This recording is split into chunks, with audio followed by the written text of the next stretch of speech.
السلام عليكم ورحمة الله تعالى وبركاته. تحية لكل الإخوان والأخوات الرفاق والرفيقات المتابعين والمتابعات ديال هذه القناة. بخصوص الموضوع ديال الأخ والصديق، في واحد الوقت ما يمسك لنا كندابزو ونتصالحو، داكشي ما تيهمش.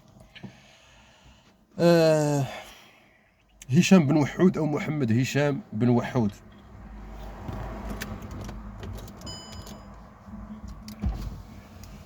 سلماتو كندا الإخوان للمغرب بعد ما كانوا وقعوا لهم مشاكل في الميريكان واضطر خويا وقعوا له مشاكل في الميريكان واضطر خويا. من ضمن المشاكل ديالو كان داك طارق ياسين، واضح داك اللي كان كيضحك على الجزائريين وينصب عليهم وكان كيتجسس عليهم لصالح المخابرات المغربيه والمخابرات الجزائريه على عين بهذا. من خلاوه دخل للجزائر راه خلاوه يتكمش تما الى حدود يشوفوا التطورات اللي غتكون في العلاقه الجزائر مع المغرب، باش شي نهار يجرجروا ديال مو المحاكم في الجزائر، واضح. لان هذاك مقبوضين عليه الدلائل، كان كيتجسس على الجزائريين، كيجمع البطاقات الوطنيه ديال الجزائريين، كان كيبغي يدير علاقات مع الجزائريين لاصولهم تقع على الحدود المغربيه وهم عايشين في فرنسا. هذه المعلومات هذه كانت كتمشي للمخابرات المغربيه باش هما كيخدموا عليها. انا ما غاديش ندخل في هذا الطريق هذه، ولكن الناس تاع الاجهزه السريه الجزائر عارفه هذا الشيء هذا. ولكن هذا الحمار اللي كنتكلم عنه ديال طارق ياسين، الكلب ولد الكلب، واضح، كان من الناس اللي زادوا ازموا الوضع ديال الاخ هشام باش خوا من كندا للميريكان، باش كان مشى رافع عليه شكايه وكيتهدد له على بنته ويبسر عليها لا حول ولا قوه الا بالله. غنحاول نكون موجز الاخوان لانني خصني ننسحب، ما قدرتش ندير فيديوهات ولا لايفات هاد الايامات هادي، ودابا عندي واحد 6 دقائق على الاكثر فباش نحاول نكون موجز بلا ما نبقى نساق مورا حتى حاجه. الاخ هشام بن وحود سلماتو كندا للمغرب، اتفقنا، حيت من مشى لكندا على حسب المعلومات الوارده ما خلاوهش كندا يدخل، ما عطاوهش، ما بغاوش يعطاوه الاقامه المؤقته بحسب اللجوء، ما بغاو يديروا معاه الكنديين والو، بقى تما في واحد المنطقه حدوديه ولا مدينه حدوديه عايش تما، واضح. تما فين كان ربما دار داك الفيديو كيعتذر من النظام المغربي واعتذر حتى من الجزائريين، قال لك الجزائريين اللي سبيناهم يسمحوا لنا وكذا وكذا وكذا، لانه ما علاش كان كيسب الجزائر في التوجهات ديالهم داخل الحركه الجمهوريه المغاربه كانوا ليبراليين، واضح.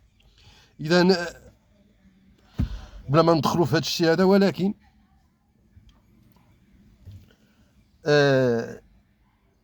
لا عطى الله عطاه. انا براسي كنت كندابز مع هشام كيسبني كنسبو، فهمتي، وكتجي بعض المرات الوقت كتلقانا تصالحنا شويه تلقانا عاود ضربنا، واضح، ماشي مشكل داكشي.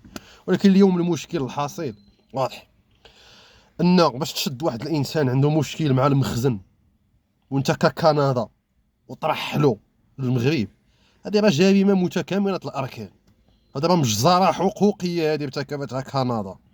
انا نقول لك حتى بالنسبه للاخ زكريا المؤمني اللاجئ السياسي في كندا، راه ما لقاوش الكنديين كيديروا له يريفوا ليه، ولان زكريا المؤمني عنده قضيه صحيحه. الاخ هشام بن وحود ما كانش عنده ديك القضيه الصحيحه اللي عند الاخ زكريا المؤمني، واضح. فمسكين كان كينشط وكذا وكذا وكذا، ما الدراري الحركه ديال الجمهوريه المغاربه تشتتوا وتفرقوا، واللي غيدافع عليه دابا فينا هما كلها خايدوا له في مشاكله، والله يحسن العوان. انا حاولت نتصل بالاخ تشفين البارح، موالفين كنتواصلوا من كتكون شي حاجه هكا وهكا. البارح للاسف ما ردش عليا، ما عرفتش السيد مسكين تا هو تلقاه مشغول. تشفين الله يحسن العوان، راه شفتوا داكشي اللي وقع عليه، واضح. ولكن بغض النظر على هذا الشيء هذا كامل، دابا كيف كيقولوا البكامور الميت خساره، خصنا نشوفوا شنو غنديروا، لان هذه ضربه ماشي للشخص ولا اعتداء على الشخص، هذا اعتداء على حقوق الانسان، واضح. يا ريت كون كانوا عندنا دوك الجمهوريين اللي كيجلسوا يطرطروا في الميريكان وكندا غير بالهضري الخاوي، كون كانوا دايرين تنظيمات وجمعيات حقوقيه، وكون كانوا يقدروا يتحركوا. ولكن عباد الله غيكتفيو دابا غير بالفراجه والضحك والتهكم، واضح. هذا الانواع بحال هذه لا تصنع الحريه ولا تحرر الاوطان. ما باغيش نبقى انايا في المزايدات الكلاميه مع حتى واحد، وبناء على كل هذا قلت لك عندي 6 دقائق راه خصني ننسحب. الحركه التقدميه المغربيه غادي تنزل بيان في قادم الساعات. حاولنا ننسقوا مع الاخوان ديال الحركه الجمهوريه المغربيه اللي كان كينتمي ليها هو، ولكن لحد الساعه مازال ما كاينش تجاوب. الدراري ديالهم كلها ولاهي في مشاكل الله يحسن العوان. ولكن من الجانب ديالنا، لاننا حنا وياهم لحركات يعني جمهوريه مسجله قانونيا، هم في ايطاليا ونحن في البرازيل. واضح. الحركه ديال التقدمي المغاربه نهار كانت تشد لينا الدري اللي مصيفطو لنيكاراغوا وتشد في البنما وكانوا غايبيفوا ليه المغرب. اقامت الحركه التقدميه المغربيه الدنيا ولم تقعدها الى ان اعادت البنما. واضح. رحلوه، شدوا الدري رحلوه وصيفطوه ليا للبرازيل وهضروا معايا من البنما. قالوا لي هو راه رديناه لك للبرازيل لانني انا كنت رئيس ديال الحركه انذاك ولا زلت. واضح. ف كنتمنى ان اللي غنطلبوا منكم هاد الاصوات الحره والمناضلين والمعارضين كاملين ديروا غير ضجه اعلاميه، لان نعطيك واحد لو ديطاي خطير. الوقت غيمشي عندنا ولكن ماشي مشكل.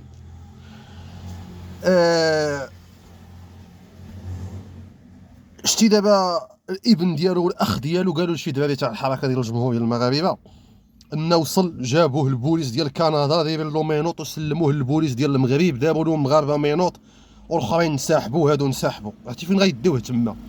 غيديوه لذاك فين كيعتقلوا عباد الله تما في المطار ديال الدار البيضاء. انا فايت تشديت تما، وانا من تما شيروني للولايه ديال الامن ديال الدار البيضاء. واضح. وداوني الشرطه الوطنيه المغربيه في سياره الامن الوطني. تهزيت للولايه ومن الولايه درت الاجراءات القانونيه وعاد طلقوني. ياك بالجنب ديالي كان واحد الدري ولد فاس نيت. هذاك كان معانا ولكن ما داوهش البوليس معانا وما داتوش سياره الامن الوطني، جات داتو سياره مدنيه. جاو عنده 3 ديال العناصر ديال الدي اس تي. واضح. من كيتهزوا عباد الله من تما، واضح، فين كيديوهم الله اعلم. وتا واحد ما يقدر يقول لك. تقدر تمشي لتماره، تقدر تمشي العين عوده، تقدر تمشي العين عوده في الرباط، تقدر تمشي شحال من معتقل سري في كازا. الغريب في الامر ان الابن ديالو والاخ ديالو كانوا تما في المطار وقالوا لهم راه جات داتو الفرقه الوطنيه. انا قلتها لك، كاين واحد النوع كيديه الامن الوطني، كاين واحد النوع اخر كيتديه المخابرات. الاخ هشام بن وحود جاو داوه المخابرات من عند الامن الوطني اللي كيكون في المطار. واضح. من مشى الابن والاخ ديالو لا غد ليه تيقلبوا عند اسمهم، قالت لهم الفرقه الوطنيه ما عندناش حنا يا خويا. ايوا السيد ما كاينش عند الامن الوطني وما كاينش عند المخابرات، كي درتوا ليها؟ فين درتوه؟ شنو قلت لك انا عاد دابا شويه؟ قلت لك راه كيصيفطوا للمعتقلات السريه. واضح. ولهذا وبناء على هذا غادي ننزلوا من الجانب ديالنا بيان تاع الحركه التقدميه المغربيه، واخا هو ماشي مناضل ديالنا ولا حتى حاجه، ولكن عاد مؤخرا كانوا الدراري يصيفطوا له فيديو ديالي ويبدا يسبني وسجلوه وجابوها ليا. قلت لهم هانيه غير خلوه يسب. هانيه هشام ديالنا راه عرفتي كان كيشبع فيا سبان وكنشبع فيه سبان، ولكن هذا الضرر هذا واحد انسان معارض وجمهوري ومقودها مع المخزن ويطيح في الدين المخابرات ما تبغيها حتى واحد. خليني من دوك الناس اللي ما بقاو في الماضي، الحزازات باقي في الحزازات، هما ما بغاوش يخرجوا منا. ما راه دار وفعل وسبني وكذا ويجي يعتذر مني. اعتذر منك مالك انت ويا جالسين في الحضانه تاع الاطفال. استاذ داليا خبزي، استاذ هذا تيشوف فيا. راه عندنا راه الصغير فيكم عنده 60 عام اصاحبي، الصغير فيكم عنده 60 عام وبنادم ما كيحشم ما كيرمش. يا اما كتقول هادو عندهم تراكمات تاع الامراض النفسيه، اما كتقول بنادم ديال مو مخزني اساسا ولا جندوه في الطريق ولا جوج داروا معاه. اخوان تعطلنا غادي نسحب. انا غادي نعطيك الحركه التقدميه غتنزل البيان. واضح. غنديروا اتصالات بجميع الجهات المسؤوله والمنظمات المسؤوله. واضح. وسيتم تحريك الاعلام ديال عدد من المنصات وبين الدول الى بغاو ينخرطوا رسميا ولا غير رسميا. هذا الشيء كامل الحركه التقدميه خدامه فيه. هذا ما كان الاخوان، تحياتي والى اللقاء، مع السلامه.